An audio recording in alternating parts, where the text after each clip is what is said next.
You know, Finnish folklore is so rich. The stories are so rich and inspiring. And if you've been following me for a while now, you will agree with me that I really love to explore Finnish folklore and mythology. And that's why today we'll be checking out a video from Irish in Finland titled Forgotten Finnish Folklore, The Child and the Snake. Hi guys, my name is MQ. If you're coming across my video for the first time, I make reaction videos. So kindly subscribe to my channel so you continue seeing more videos from me. And to my returning subscribers, thank you guys so much. I love you. Thank you for always tuning in and thank you for all the support. So you guys, let's check out this video. Welcome back to Irish in Finland. It has been a long time since I've sat here across from you guys and just, I don't know, talked. Anyway, look, I hope you guys have a very happy new year. It is a bit late in January to be saying that. And it's so late. We are almost at the end of the year, but I know I'm just kidding. This video was shot earlier this year, but somehow I get to see it in October and I'm going to react to it. Yeah, because I'm interested, I'm excited to check out the story of the child and the snake. So you guys, ignore what he's saying, right? Or you can still take it. Happy New Year, right? But I'm going to say it anyway, okay? Anyway, look, I'm very, very, very happy to announce that I have a new event hosted by me called Tales and Tarinat, okay? You can see the dates here on your screen at the moment, okay? So if you find yourself, for some weird reason, in Oulu at any of these dates, please do come along to Tales and Tarinat. It's hosted by me. Okay, what is Tales and Tarinat? Let's get into that first. It's a storytelling event, okay? Where if you write to me, there's an email on that picture, okay? Write to me and say, I'm gonna come along and I wanna tell a story from folklore, mythology, or whatever, okay? Perfect. It can be in any language. It's a multilingual event. We've already had the first event on and it was fantastic, okay? We had folk tales, we had people. Fantastic. It was great.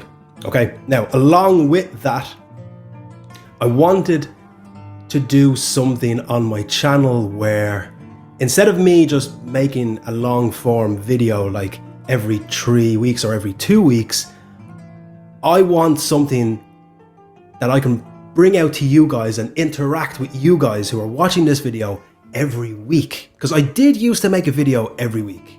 Okay. And then the whole thing of just like a new job, family, work, whatever, it just kind of all got a bit too much. So then I kind of went back to kind of making a video just whenever I wanted to. But now I want to bring that event that I've created to YouTube. Okay, and here it is. It's called Tales and Tarinat as well. Every week, I'm going to choose a folk tale from anywhere in the world, by the way. I'm going to tell you the story and then we're going to go through it. We're going to kind of dissect it. What does it mean? What's the message behind this particular story? Now, today's story is actually not anywhere too far. It's right here. It's from Finland, okay? And I want to start this off by saying Finnish folklore, I think, from what I have read over the last few years, is really, really awesome. Now, it's very depressing. Don't get me wrong. It is. But there's something about it that's just very straightforward. It's like, that's the story. That's it.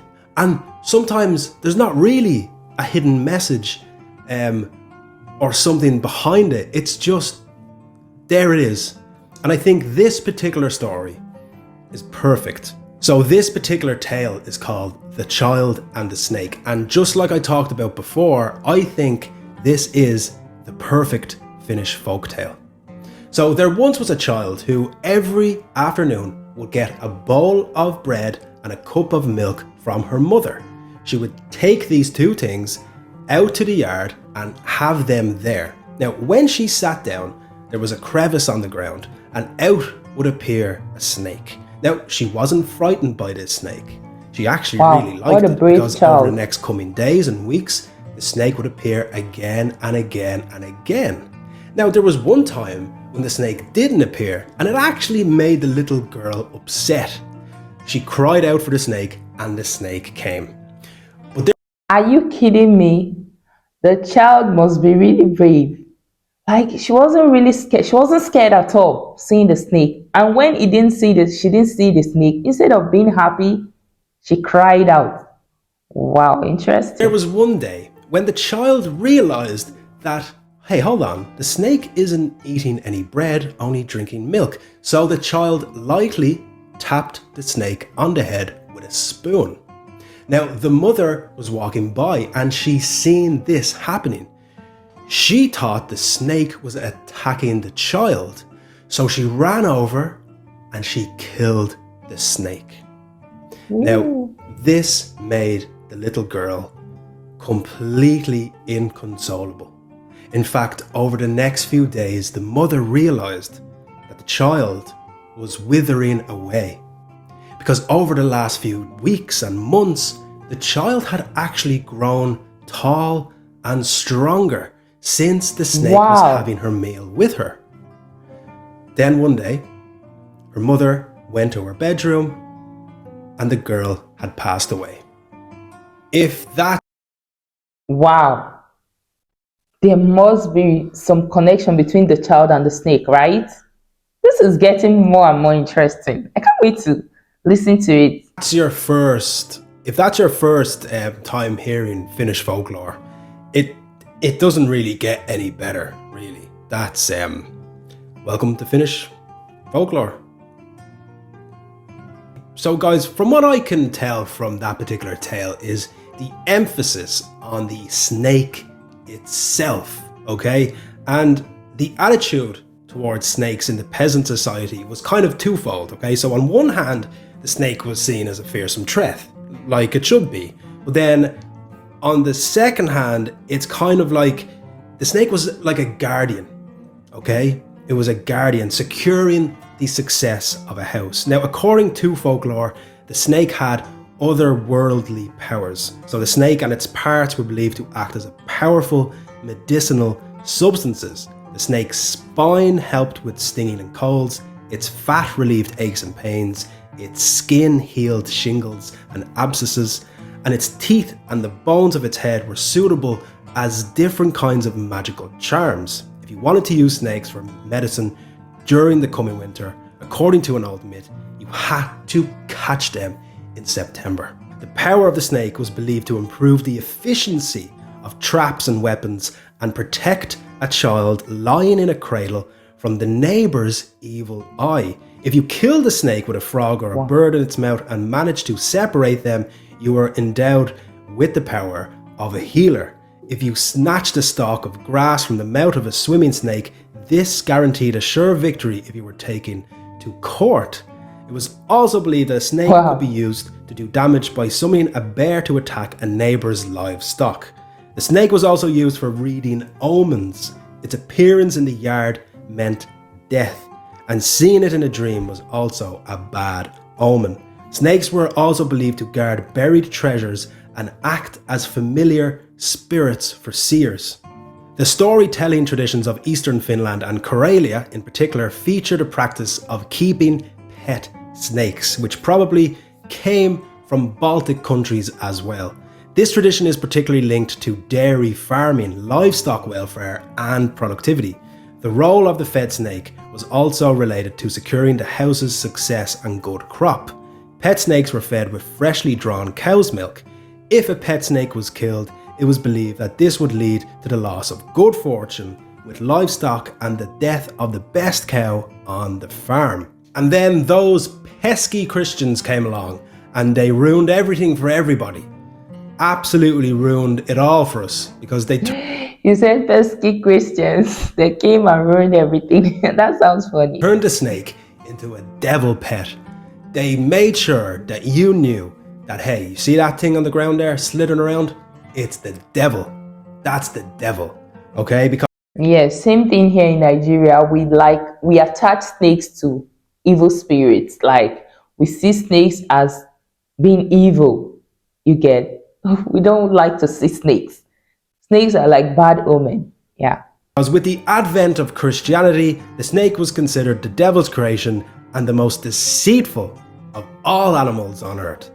There was many beliefs related to killing a snake. For example, if you killed a snake, you were forgiven 9 sins, but if you didn't kill it, you were given 9 more sins. Everyone had to kill at least one snake in their lifetime, otherwise God would make you kill a snake with your little finger in heaven. Unbelievable stuff. Christianity ruining things for everybody again. So that's the snake in Finland, okay? And we can see why that particular story that I told you guys is so very straightforward. It's like, listen, there's a snake, don't kill it. Pretty much, right? But you can link that story back, way back, to the times when Finnish people would, you could kind of say, almost worship a snake or keep it in definitely good surroundings, okay? Because, like we said, they believed you would get good luck from having a snake around the house. I mean, fair enough. But they also knew, on the other hand, that yes, look, listen, a snake can be very dangerous as well. Guys, thank you very much for watching this first episode of Tales and Tarinat. So guys, thank you very much for watching this first episode of Tales and Tarinat. Like I said, we're going to choose a folk tale from around the world once a week, and we're going to do this exact same thing. And yes, I will open this up, I suppose, for the comments as well. So if you think there's a particular folk tale that I might like, either get in contact with me or leave a comment. And then that means I can have a much wider variety of choosing a folk tale. If you want, just leave a comment, or you can get in contact with me directly. Also, don't forget, Tales and Tarinat in Oulu every month. Those are the dates on the screen. Thank you very much for watching this video, guys. Oh, so this was how Irish in Finland started all his folklore and tales, right? Wow, I'm just getting to see this video. All I've been watching were his previous folklore tales about Finland and all that stuff. Yeah, I didn't know he started with this year. Wow, interesting. I was like, though he's no longer Irish in Finland, so don't go looking for Irish in Finland. I think he's using his real name now for his channel, Aaron something. Like, I can't remember the name, but since I subscribe to him, I can always find him, right?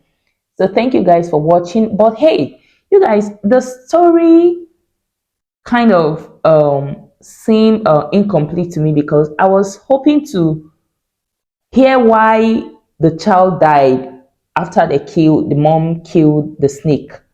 Were there some form of connection between the child and the snake? Like, I want to know, why did the child have to die after the snake was killed? Do you get? Because it seemed rather strange to me that once the snake was killed, the child died.